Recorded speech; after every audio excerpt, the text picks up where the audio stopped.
Едно интересен момент тук на свободната зона. Така в Римини, тук и танцори има, изобщо каквото ти душа иска.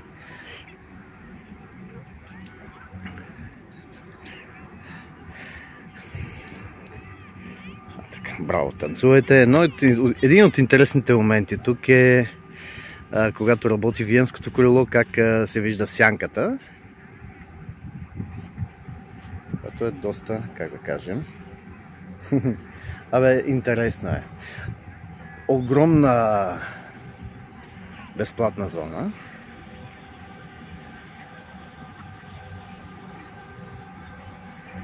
Тоест тук можеш да дойдеш и въпреки, че е безплатно, можете да погледнете, че е чисто.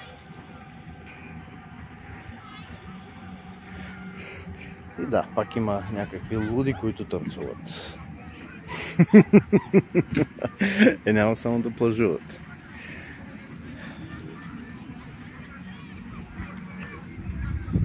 Така. И ето го зад нас, Виенското колело.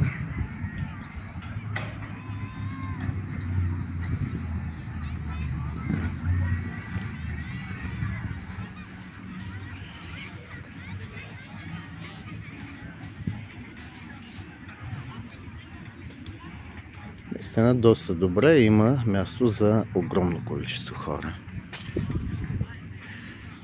Тоест в Римини има място и за хора, които искат да си взимат шезлонги и чадъри. Много място. Също има и много място, като свободна зона за хора, които искат да бъде, т.е. да си бъдат на собствена хавлия.